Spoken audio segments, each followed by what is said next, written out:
Hello mga mi! Wrapping tutorial muna tayo ng satin roses round bouquet. Madali lang naman itong gawin mga mi.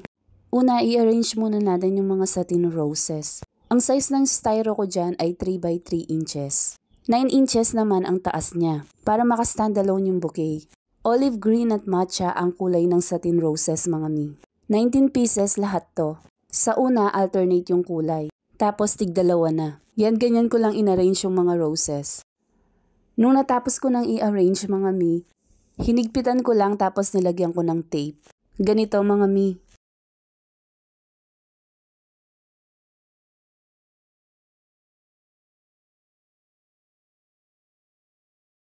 Tapos start na tayong balutin.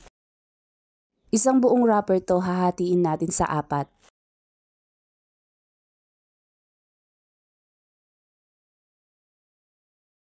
Pagkatapos ganito natin siya itutupi.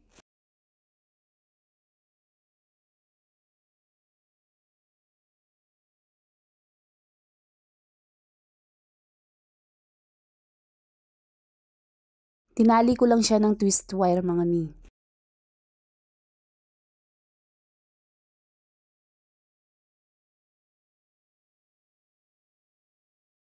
Seven pieces ang gagawin natin ganito. Pagkatapos lalagyan natin ng stick.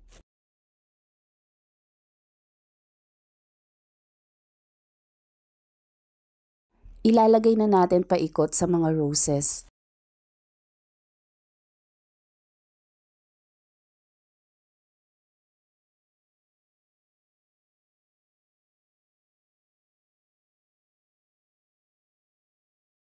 Sunod parehas lang din naman ng cut ng kanina. At parehas lang din naman ng fold. Green naman ang kulay ng wrapper.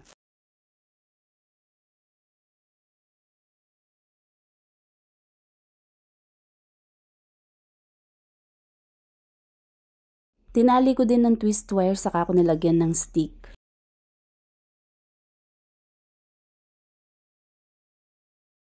Eight pieces naman na ganito ang gagawin natin mga mi. Bale 2 wrappers to. Ilalagay ulit natin paikot sa mga satin roses. Ganyan lang mga mi. Nahihirapan talaga akong mag-video mga mi lalo na kung malalaki yung mga ginagawa ko. Nahihirapan akong ipwesto yung camera. Ilang beses na din bumagsak yung phone ko. Buti na lang okay pa. Sunod ganito naman ang gagawin natin mga mi. Isang buong wrapper itutupi naman siya ng ganito. Tapos gugupitin natin para maging dalawa. Saka natin ifo-fold ng ganito mga mi.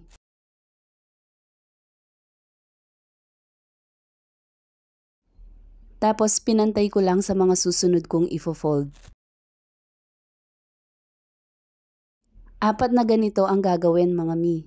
Bale 2 wrappers din to. Tatakpan ko na yung mga sticks. Ganito ko nilagay mga mi. Yung mga sticks ang pinagkapitan ng tape. Ayusin nyo na lang ang paglalagay ng tape mga mi. Pwede din kayong gumamit ng glue gun para hindi madaling matanggal. At malinis din tignan kasi hindi visible yung tape. Tape na lang ang ginamit ko dyan para hindi tumagal yung tutorial ko.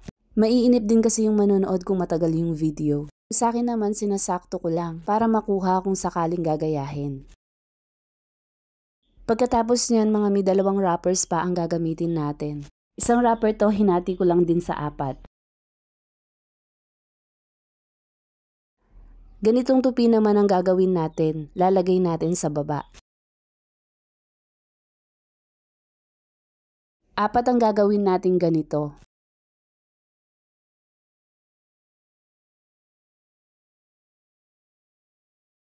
Nilagay ko na siya dito sa baba mga mi. Balutin nyo nga pala yung karton dyan mga mi, nakalimutan ko. Ganyan lang kadali mga mi. Tinupi ko nga pala siya ng konti para sumakto siya dun sa taas ng karton.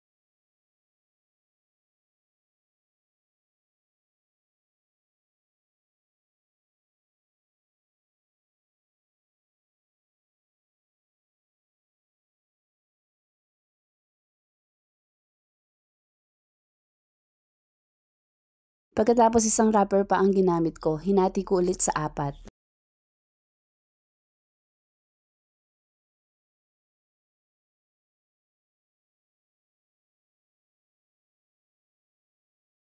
Ganito ko naman siya tinupi mga mi.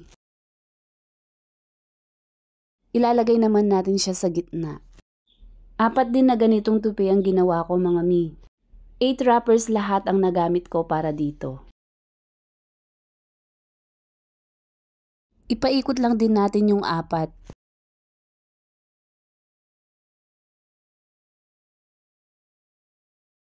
Yan, ganyan lang kadali mga mi. Sana masundan nyo din tong tutorial ko.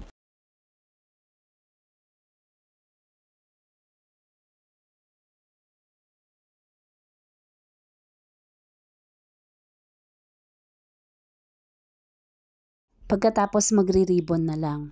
May tutorial ako kung paano mag-ribbon. Kung hindi nyo pa napanood mga mi, hanapin nyo na lang sa mga videos ko. Please like, share, and comment po. Thank you for watching. See you next video.